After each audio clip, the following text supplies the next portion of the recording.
Hello everyone, welcome to Nisha knowledge. अपनी NCERT series को आगे बढ़ाते हुए आज हम क्लास 8 का लास्ट चैप्टर डिस्कस करेंगे, जिसका नाम है ह्यूमन रिसोर्स। जिसने भी प्रीवियस चैप्टर नहीं देखे हैं, चैनल पे जाके विजिट कर सकते हैं। प्लेलिस्ट अवेलेबल है, सारे चैप्टर्स अपलोड कर दिए गए हैं, आप जाके चेकआउट कर सकते हैं। आज हम इस चैप्टर में देखेंगे कि ह्यूमन रिसोर्स क्या होता है, बर्थ रेट क्या होता है, डेथ रेट क्या होता है, इस तरह से पॉपुलेशन के पिरामिड बनते हैं। ये सारी चीजें जानने के लिए इस वीडियो को लास्ट तक जरूर देखिएगा। चैनल को सब्सक्राइब कीजिए, लाइक कीजिए, बेल आइकन को प्रेस करके रखिए, उसको ऑल पे सेट कर दीजिए ताकि वीडियोस की नोटिफिकेशंस आपको मिलती रहे। स्टार्ट करते हैं अपना chapter. Peoples are a nation greatest resource.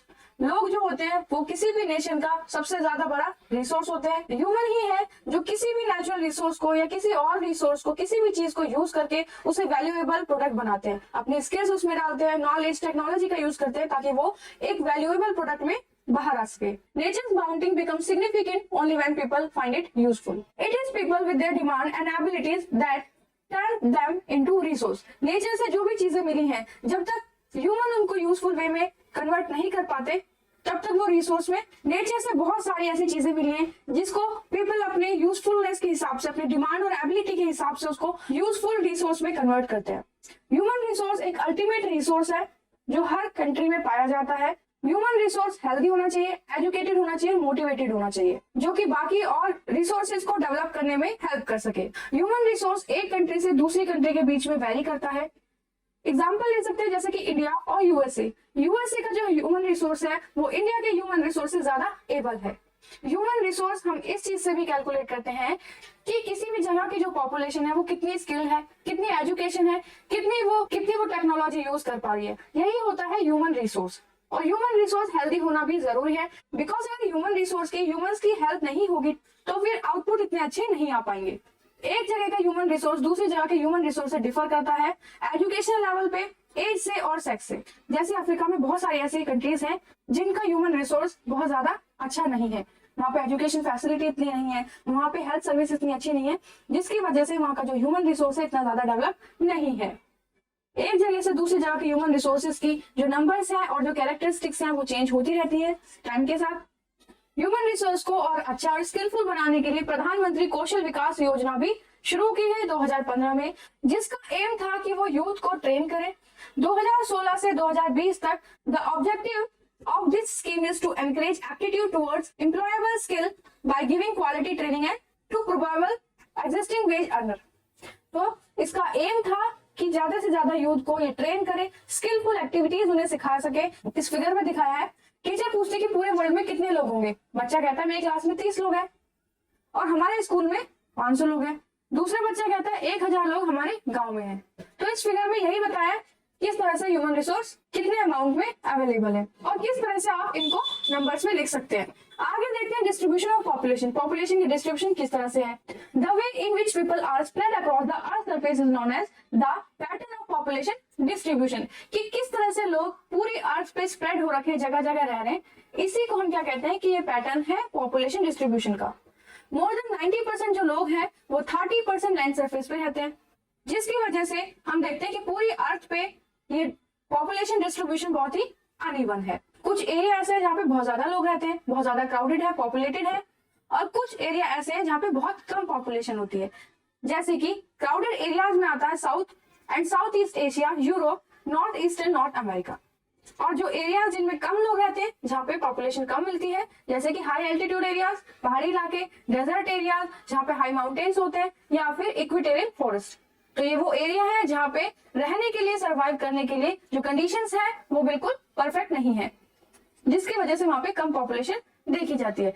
जैसे इस फिगर में कॉन्टिनेंट्स में पॉपुलेशन के हिसाब से बताया कि सबसे ज्यादा लोग रहते हैं एशिया में, फिर यूरोप में, फिर अफ्रीका में, फिर सेंट्रल एंड साउथ अमेरिका में, फिर नॉर्थ अमेरिका में, और फिर ओशियनिक रीजन में, जैसे कि Australia, New Zealand and the Pacific islands.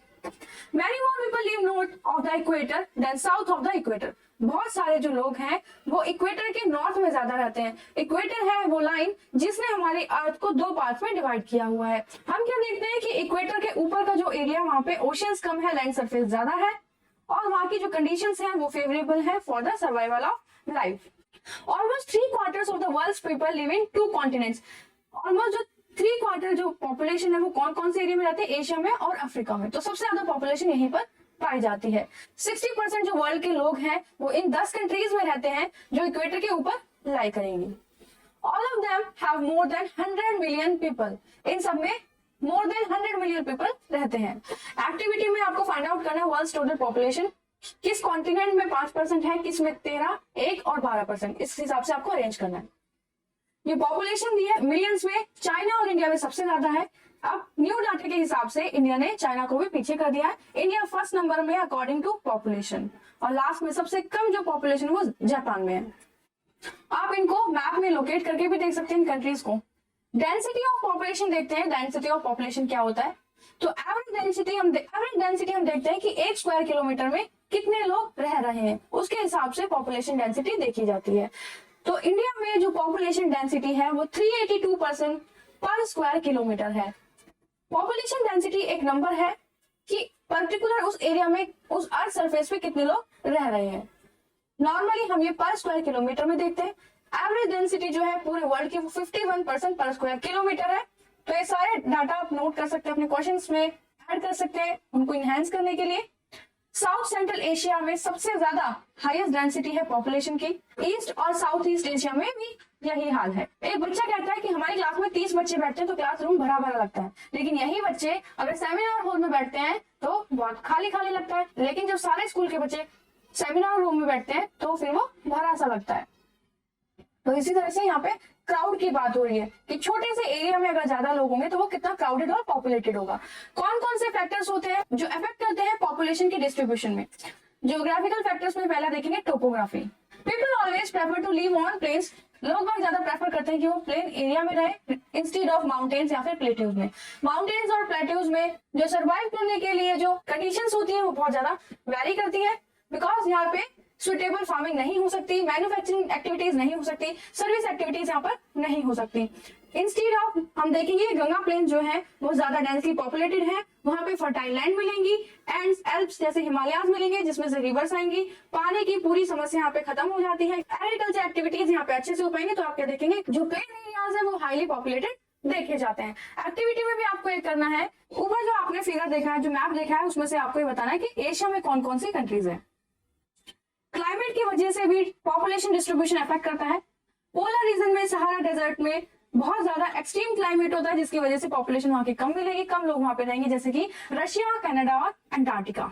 Soil के ऊपर भी डिपेंडेंट होते हैं। सॉइल अगर फर्टाइल होगी तो वहां पे फर्टाइल प्लेन्स बनेंगे, जैसे कि गंगा ब्रह्मपुत्रा के ज्यादा से ज्यादा फील्ड्स होंगे, वहां पे एग्रीकल्चर एक्टिविटीज अच्छे से हो पाएंगे। एग्जाम्पल में है Huanghe, Changjiang in China and Nile in Egypt are densely populated. Water किस तरह से अफेक्ट करेगा कि अगर फ्रेश वाटर की अवेलेबिलिटी ज्यादा है, अच्छे से वहां पे अवेलेबल है, तो वहां पे आपको डेंसली पॉपुलेटेड मिलेंगे, वहां की पॉपुलेशन थोड़ी सी ज्यादा मिलेगी। जहां पे रिवर वैलीज होंगी, वर्ल्ड में जितने भी पार्ट ऐसे हैं वो डेंसली पॉपुलेटेड पाए जाते हैं। वाइल्ड डेजर्ट्स में पॉपुलेशन कम पाई जाएगी, वहां पे पानी बहुत कम मिलता है। मिनरल्स के हिसाब से भी पॉपुलेशन वेरी करती है कि जहां पे मिनरल्स के डिपॉजिट होते हैं वहां पे पॉपुलेशन पाई जाएगी, क्योंकि वहां पे माइंस बनेंगी और माइंस में काम करने वाले वर्कर वहीं पे आसपास अपने घर बना लेते हैं, और वहां पे फैक्ट्रीज आ जाती हैं जो माइंस से रॉ मटेरियल उठाती हैं और वो उसको मैन्युफैक्चर करती है अदर प्रोडक्ट्स में। जैसे कि डायमंड माइंस साउथ अफ्रीका में, डिस्कवरी ऑफ ऑयल हुई जब मिडिल ईस्ट में, तो वहां पे लोगों ने रहना शुरू कर दिया। Social, cultural and economic factors कैसे अफेक्ट करते हैं पॉपुलेशन डिस्ट्रीब्यूशन में। तो एरियाज में better housing, education and health facilities जहां पे अच्छी मिलेंगी वो जगह डेंसली पॉपुलेटेड होगी, जैसे कि पुणे। कल्चरल फैक्टर्स में अफेक्ट करते हैं, जहां पे रिलीजियन कोई प्लेस होगा जैसे कि मथुरा, वाराणसी, आप देखेंगे कि वहां पे ज्यादा से ज्यादा लोग रहने लगे हैं। जब भी कोई मंदिर बनता है, जब भी कोई टेम्पल या मॉस्क बनता है, क्रिश्चियंस के लिए अगर कहीं पे चर्च देखा जाता है तो वहां पे लोगों का आना जाना होता है। धीरे धीरे वहां पे मार्केट्स बन जाती हैं, होटल्स बन जाते हैं, और वहां पे भी पॉपुलेशन बढ़ने लगती है। जैसे कि वाराणसी, जेरूसलम, वेटिकन सिटी, ये कुछ एग्जांपल है। इकोनॉमिक फैक्टर्स भी डिपेंड करते हैं, जैसे कि industrial area provide employment. Industrial area में क्या होगा, अच्छे से एम्प्लॉयमेंट मिलेगी, वेजेस मिलेंगे, अपॉर्चुनिटीज होंगी यूथ के लिए कि वो वहां पे काम कर सके, पैसे कमा सके। लोगों का अट्रैक्शन वहां पे होगा, जिसकी वजह से लोग वहां पे माइग्रेट कर जाएंगे, वहां पे रहने लगेंगे। जैसे कि आजकल रूरल एरियाज के जो लोग हैं वो अर्बन एरियाज में काम के लिए शिफ्ट हो जाते हैं। एग्जाम्पल है ओसाका इन जापान, मुंबई, ये दोनों एरिया जो है वो डेंसली पॉपुलेटेड है। नेक्स्ट देखते हैं पॉपुलेशन किस तरह से चेंज हो रही है। लाइफ एक्सपेक्टेंसी देखते हैं, ये वो नंबर है of years that an average people जो है, एवरेज पर्सन जो है वो जी पाएगा, expect to life. Population change refers to change in number of people during a specific time. Population change का मतलब है कि लोगों के नंबर में चेंज आना टाइम के साथ। वर्ल्ड में जो पॉपुलेशन है वो स्टेबल नहीं है, जिसका सबसे बड़ा रीजन है बर्थ रेट और डेथ रेट में वेरिएशन आना। पॉपुलेशन चेंज रेफर करता है कि डेथ कितनी हो रही है और बर्थ कितने हो रहे हैं। 1800 से देखेंगे कि 1800 सेंचुरी के बाद जो वर्ल्ड की पॉपुलेशन है वो धीरे धीरे बढ़ने लगी, ज्यादा से ज्यादा बच्चे पैदा होने लगे और जो लोगों का मरना था वो रेशियो कम होने लगा। इसका रीजन यही था कि पहले इतनी प्रॉपर हेल्थ फैसिलिटीज नहीं होती थी, लेकिन बाद में हुई, जिसकी वजह से बहुत सारी बीमारियों का इलाज हो पाया, सफिशिएंट फूड मिला लोगों को। फार्मर्स ने जो डेली रिक्वायरमेंट है फूड की पॉपुलेशन के लिए वो फुलफिल करना शुरू किया, जिसकी वजह से पॉपुलेशन इंक्रीज हुई। 1804 में जो वर्ल्ड की पॉपुलेशन थी वो 1 मिलियन तक पहुंच गई और 105 साल के बाद आप देखेंगे 1959 में ये पॉपुलेशन 3 बिलियन तक पहुंची, जिसको हमने कहा पॉपुलेशन एक्सप्लोजन। 1990 में 40 साल बाद देखा कि यही पॉपुलेशन 6 बिलियन में कन्वर्ट हो गई। तो इसका मेन रीजन यही था कि फूड सप्लाई बेटर हुई, मेडिसिन की सप्लाई अच्छी हुई, हेल्थ फैसिलिटीज अच्छी, हॉस्पिटल्स बने, नई नई टेक्निक्स डेवलप हुई, मेडिसिन डेवलप हुई, जिससे बड़ी बड़ी बीमारियों का इलाज होने लगा, डेथ में कमी आई, while the number of birth still remain fairly high. तो लोगों का जो बर्थ रेट था वो उतना ही रहा, धीरे धीरे बढ़ता रहा और डेथ कम होने लगी, जिसकी वजह से पॉपुलेशन बढ़ती रही। आगे देखते हैं, birth are usually measure using the birth rate. Birth को हम मेजर करते हैं कि बर्थ रेट कितना है, the number of live birth पर 1000 पीपल, कि 1000 पीपल अगर पैदा हो रहे हैं तो कितना जिंदा रह पाते हैं, उनमें से कितने जिंदा रह पाते हैं, उसी को हम बर्थ रेट कहते हैं। और कितने लोग मर जाते हैं उसको हम डेथ रेट में इंक्लूड करते हैं या उन्हें डेथ रेट कहते हैं। नंबर ऑफ डेथ्स पर 1000 पीपल उनको कहेंगे डेथ रेट। या माइग्रेशन होती है लोगों की, जिसमें लोग एक जगह से दूसरी जगह पे शिफ्ट कर जाते हैं। बर्थ और डेथ रेट जो है वो नेचुरल प्रोसेस है पॉपुलेशन चेंज में, लेकिन माइग्रेशन क्या है, ये लोगों की वजह से होता है। जो डिफरेंस बिटवीन होता है बर्थ रेट और डेथ रेट का किसी भी कंट्री में, उसे कहते हैं हम, उसकी वो नेचुरल ग्रोथ रेट है। जैसे 500 BC में पॉपुलेशन थी 100 मिलियन और 2025 के आते आते ही पॉपुलेशन हो गई 8525 million. The population increase in the world is mainly due to rapid increase in national growth rate. तो जो population increase हुई है पूरे वर्ल्ड में, इसका एक रीजन था नेचुरल ग्रोथ रेट में जो चेंज आया है। नेचुरल ग्रोथ रेट का मतलब कि कोई इंसान कितने लंबे समय तक जी पा रहा है। पॉपुलेशन इंक्रीज हो रही है तो इसका मतलब ये है कि डेथ कम हो रही है और बर्थ ज्यादा हो रहा है। पॉपुलेशन स्टेडी है मतलब कांस्टेंट है, तो इसका मतलब ये है कि जितने लोग जन्म ले रहे हैं उतने ही लोग उनकी डेथ हो रही है। पॉपुलेशन डिक्रीज का मतलब है कि बर्थ रेट कम हो रहा है और डेथ रेट ज्यादा हो रहा है। इसी के ऊपर हम ग्राफ भी प्लॉट करते हैं, चार्ट भी बनाते हैं। अभी देखते हैं इमिग्रेशन क्या होता है। इमिग्रेशन का मतलब होता है जब आप एक कंट्री को छोड़ के दूसरी कंट्री में जा रहे होते हैं। जैसे आपको कहीं विजिट करना है किसी अनदर कंट्री में, तो आप इमिग्रेशन के प्रोसेस से जाएंगे। और एमिग्रेशन का मतलब होता है कि जब आप वहां पे रहने लग जाएं, किसी और कंट्री में रहने लग जाएं, तो हो गया एमिग्रेशन। माइग्रेशन एक अनदर वे है जिससे पॉपुलेशन साइज चेंज होता है।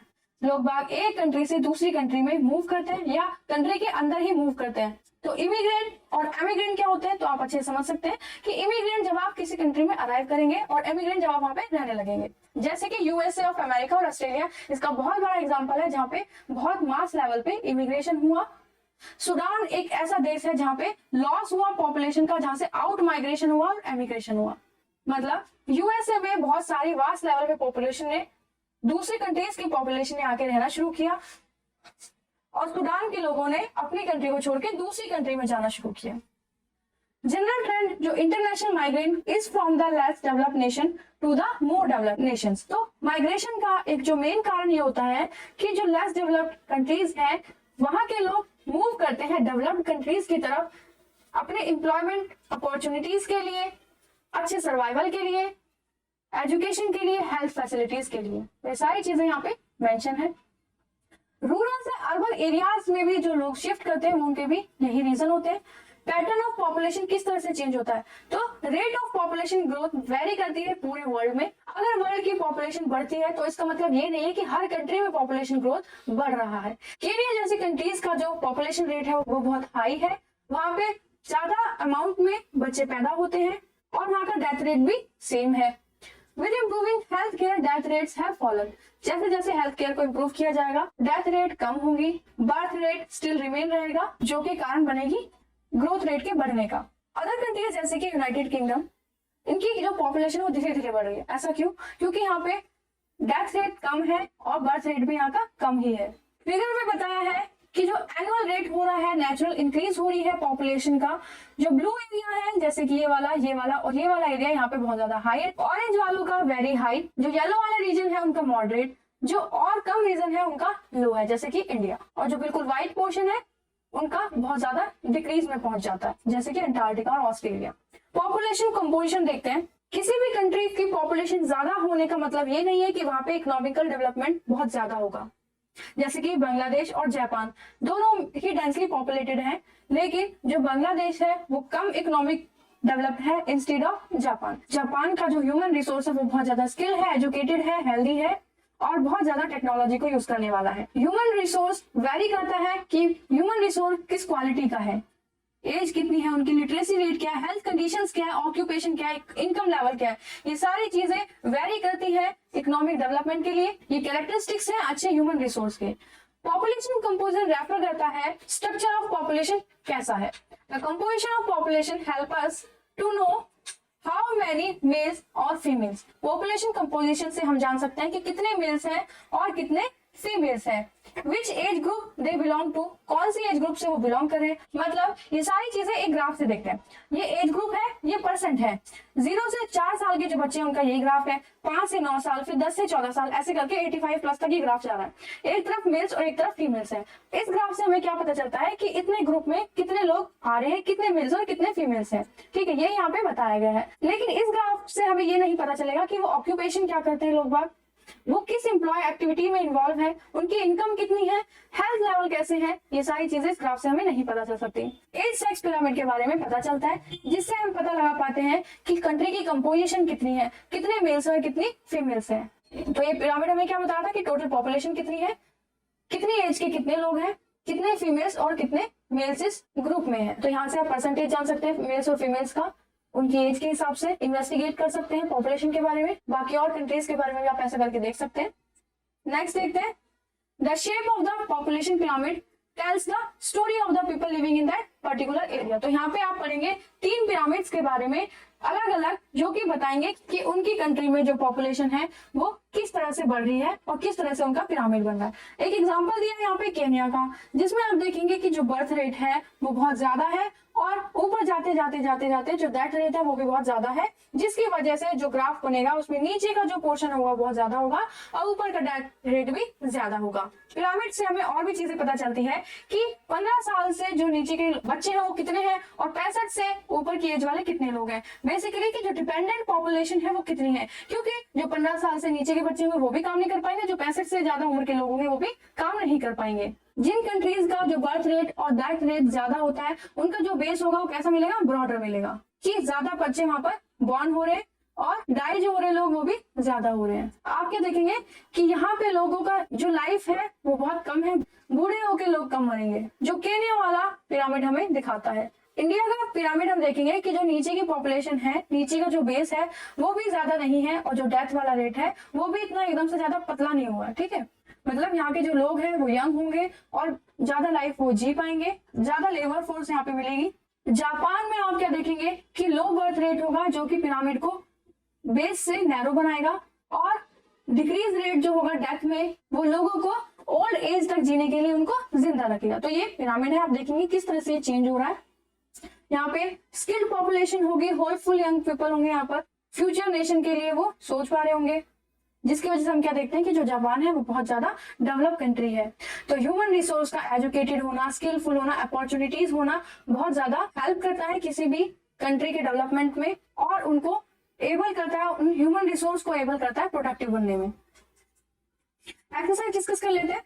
Why are people considered a resource? लोगों को रिसोर्स में क्यों कंसिडर किया जाता है? क्योंकि पीपल ही वो रिसोर्स हैं जिसकी वजह से बाकी और चीजों को वो अपनी स्किल्स से, टेक्नोलॉजी से, अपने माइंड से यूजफुल बना पाता है।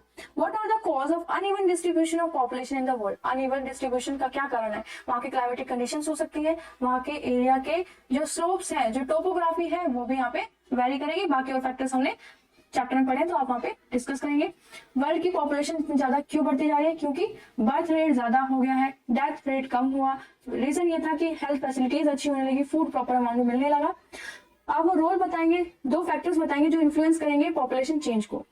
पॉपुलेशन कंपोजिशन से क्या मतलब है वो बताएंगे, पॉपुलेशन पिरामिड बताएंगे, तीनों कंट्रीज का यहाँ पे तीनों पिरामिड को आप डिस्कस करेंगे। टिक द करेक्ट देखते हैं, which does the term population distribution refer to. Distribution population इन तीनों में से किस पे रेफर करता है, तो the way in which people are spread across a given area, या फिर चेंजेस ओवर टाइम, या फिर the number of people who die in relation to the number of people born in a specified area. तो इसका answer होगा सी, किस तरह से स्प्रेड हो रखा है, डिस्ट्रीब्यूशन हो रखा है पॉपुलेशन का किसी जगह पे। वे ज्यादा 3 मेन फैक्टर कौन से हैं जो कॉज करेंगे पॉपुलेशन चेंज को, तो इसका आंसर मुझे आप कमेंट करके जरूर बताएंगे ताकि आप इस चैप्टर को रिकॉल कर सके। तो एक्सरसाइज करने की जरूर कोशिश किया कीजिए 1999 में वर्ल्ड की पॉपुलेशन कितनी थी, ये अच्छे से हमें चैप्टर में दिया हुआ है, तो आप फाइंड आउट करेंगे इसका answer. What is the population pyramid, population pyramid क्या होता है, ग्राफिकल रिप्रेजेंटेशन होती है एज की, सेट्स ऑफ कॉम्पोजिशन जो पॉपुलेशन में है, या फिर व्हेन द पॉपुलेशन डेंसिटी के बारे में बात होती है पॉपुलेशन पिरामिड में, या pattern of population distribution in large urban areas. तो इसका आंसर होगा फर्स्ट। ये कुछ वर्ड्स दिए, इसके हिसाब से आपको इन सेंटेंसेस को पूरा करना है। कोई भी डाउट आता है किसी भी एक्सरसाइज में तो आप कमेंट करके जरूर पूछेगा। ये चैप्टर छोटा था, हमने इसे एक ही पार्ट में कवर किया। नेक्स्ट वीडियोज में नेक्स्ट चैप्टर के साथ मिलेंगे, तब तक के लिए लाइक शेयर सब्सक्राइब करते रहिए। कोई डाउट आता है तो कमेंट करके जरूर पूछिए, किसी भी वीडियो में किसी भी चैप्टर में आता है तो बेल आइकन को प्रेस करके रखिए ताकि आगे आने वाली वीडियोस की नोटिफिकेशन आपको मिल सके। कमेंट जरूर कीजिएगा अगर आपको ये चैप्टर अच्छा लगा हो तो। All the best and thank you.